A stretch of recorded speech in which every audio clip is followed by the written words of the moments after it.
تو میرے خیال میں تو پولیٹیکل پارٹیز کو ڈیفینیٹلی آپ ساتھ بیٹھنا چاہیے.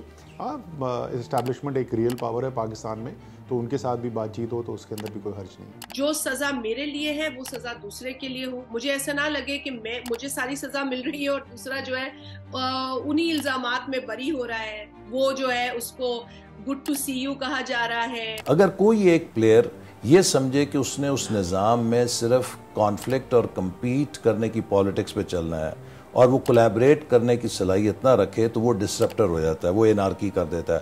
تو اس لیے ہم وہ سارے لوگ جو ایک جمہوری طرز عمل پر یقین رکھتے ہیں ان کے ساتھ بات کریں گے.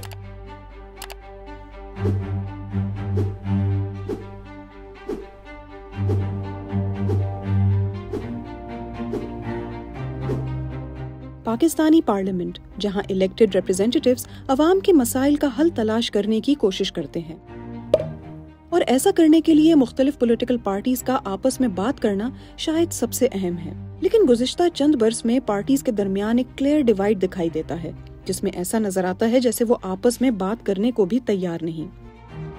پاکستان کی مختلف سیاسی جماعتیں آخر ایک ساتھ کیوں نہیں بیٹھنا چاہتی؟ کیا اس کی بڑی وجہ ان سیاسی جماعتوں کے مختلف مفادات ہیں؟ میں نے یہ سوال پاکستان کی 3 بڑی سیاسی جماعتوں کے رہنماؤں کے سامنے رکھا تاکہ یہ پتہ لگ سکے کہ انہیں ایک دوسرے سے بات کرنے میں آخر مشکل کیا ہے. سیاست اس وقت اتنی زیادہ پولرائز ہو گئی ہے نا کہ اس وقت کی صورتحال کے اندر پولیٹیکل پارٹیز کا ایک دوسرے کے ساتھ بات کرنا بھی شک کی نگاہ سے دیکھا جاتا ہے. اگر ان کی آپس میں بات چیت بند ہے, اگر کوئی بنیادی رولز آف دا گیم پہ ایگریمنٹ ہی نہیں ہے, تو یہی ہوگا پھر کہ آپ اور رستے ڈھونڈیں گے. اور پاکستان میں وہ رستہ جو ہے وہ پاکستان کی تاریخ کے اندر اکثر کیا ہمیشہ ہی وہ اسٹیبلشمنٹ کا رستہ ہوتا ہے. پی ٹی آئی کو ہم نے مسلسل یہی کہا جب ہم اپوزیشن میں تھے, تو اس وقت لیڈر آف اپوزیشن شہباز شریف صاحب تھے. انہوں نے پہلی سپیچ میں انہیں کہا کہ آئیے مل کے چارٹر آف اکانومی بنائیں. اس کا جواب کیا ملتا تھا کہ جی اپوزیشن جو ہے مل کر بیٹھنے کو دراصل این آر او مانگ رہی ہے, یہ نہیں چاہتی کہ ہم ان کی کرپشن کی تحقیقات کریں, یہ ہم سے این آر او مانگ رہے ہیں. ہم نے کہا بھی آپ پھر اپنا این آر او اپنے پاس رکھیں, اگر آپ کو دلچسپی نہیں ہے, ہم تو ایک ملک کی خاطر یہ بات کر رہے ہیں. تقسیم تو ایک وقت سے اس کا بیج بو دیا گیا تھا. جنرل ضیاء ایک ہسٹری ہے پاکستان کی, ایک ڈارک ہسٹری ہے, لیکن اس تقسیم نے جس طریقے سے جڑیں مضبوط کی ہیں وہ ایک بہت خطرناک سچویشن ہے. اور ہم نے دیکھا ہے کہ جو پچھلی حکومت تھی, خاص طور پر جو ایک جماعت ہے جن کے لیڈر تقسیم کو پروموٹ کرتے ہیں, انتشار کو پروموٹ کرتے ہیں, نفرت کی بات کرتے ہیں, اس سے جو تقسیم ہے اس سے تقویت ملی ہے.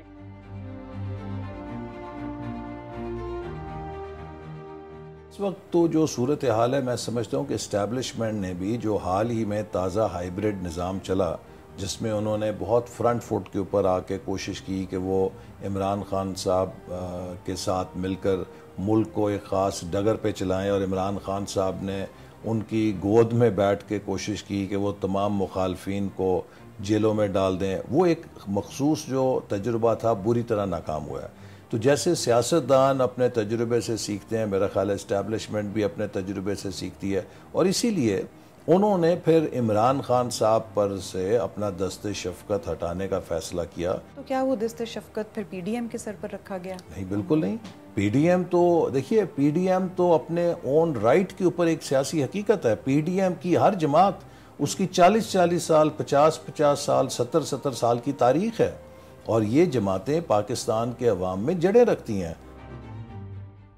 اگر اسٹیبلشمنٹ سے بھی بات کی جانی ہے تو پولیٹیکل پارٹیز کا پھر بھی بیٹھنا ساتھ ضروری ہے, کیونکہ اگر انڈیویجولی ساری سیاسی جماعتیں اسٹیبلشمنٹ سے بات کریں گی تو وہ تو اپنا انٹرسٹ یا اپنا جو نقطہ نظر ہے اسی کو پروموٹ کرنے کی کوشش کریں گے. اس سے ایک اوور آل پاکستان کے اندر جو ڈیموکریٹک سٹرکچر ہے وہ تو نہیں اسٹرینتھن ہوگا اس سے کرنے سے. تو میرے خیال میں تو پولیٹیکل پارٹیز کو ڈیفینیٹلی آپ ساتھ بیٹھنا چاہیے.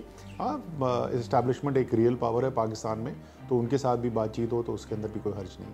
اور حقیقت آج بھی یہ ہے کہ جہاں جہاں پاکستان پیپلز پارٹی کو اپنا رول ادا کرنا پڑا ہے اس بات کو انشور کرانے میں کہ کوئی ایسی مداخلت پولیٹیکل سسٹم میں نہ ہو جس سے جمہوریت کو خطرہ ہو، وہاں پیپلز پارٹی نے at the cost of its own existence یہ پروٹیسٹ کیا ہے. So the point that I am trying to make here کہ انصاف بھی نہیں ملتا پیپلز پارٹی کو، لاڈلے بھی پیپلز پارٹی کے نہیں ہیں، تو پھر یہ پرسیپشن تو جھوٹی ہی ہوئی نا.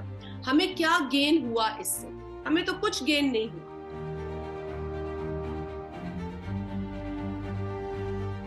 مسلم لیگ نون کی اور پیپلز پارٹی کی، ان کی تمام پرانے ان کے بیانات اٹھا کے دیکھ لیں اور پچھلے 15-16 مہینے کے طرز عمل دیکھ لیں. ان کو ایک اپرچونٹی نظر آئی کہ اچھا یہ ایک موقع نظر آتا ہے جس کے اندر ہم اپنے جو سب سے بڑا ہمارا جو حریف ہے عمران خان ہے، تحریک انصاف ہے، اس کو کرش کیا جا سکتا ہے، کیونکہ ان کی جو ہے اب تعلقات جو ہیں وہ اسٹیبلشمنٹ سے خراب ہو گئے ہیں اور یہ ان کے ساتھ ان کے جو کلیش کے اندر سچویشن کے اندر آ گئے ہیں. تو اس لیے تو یہ تو بہترین موقع ہے. پی ٹی آئی کے چیئرمین کی گرفتاری یا ان کے اوپر کارروائی ہوئی تو ہم نے بڑا کلیئر موقف دیا کہ جی وی آر ناٹ ہیپی. ہم کسی بھی پولیٹیکل اپوننٹ کے اوپر کیس بنانے یا اس کو گرفتار کرنے میں خوش نہیں ہیں. ہم صرف یہ کہتے ہیں کہ اس ملک کے اندر ایک ایسی انوائرمنٹ ہونی چاہیے جہاں پولیٹیکل وکٹمائزیشن نہ ہو، جہاں سلیکٹیو جسٹس نہ ہو. جو سزا میرے لیے ہے وہ سزا دوسرے کے لیے ہو. مجھے ایسا نہ لگے کہ مجھے ساری سزا مل رہی ہے اور دوسرا جو ہے انہی الزامات میں بری ہو رہا ہے. وہ جو ہے اس کو گڈ ٹو سی یو کہا جا رہا ہے، اس کو مرسیڈیز میں لایا جا رہا ہے، اس کو مطلب پریفرینشل ٹریٹمنٹ نہ ملے. قانون سب کے لیے ایک ہو. لیکن 9 مئی کے بعد عمران خان صاحب کو یقیناً اس طرز عمل کے لیے اور اس غیر آئینی غیر جمہوری اقدام کے لیے جواب دہ ہونا چاہیے. کیا وہ جمہوری ایک مفاہمت کی آڑ میں این آر او لینا چاہتے ہیں کہ انہیں 9 مئی کے مواخذے سے بچایا جائے؟ میرا خیال ہے کہ امریکہ نے معافی نہیں دی ان لوگوں کو جنہوں نے کیپٹل ہل پہ حملہ کیا تھا.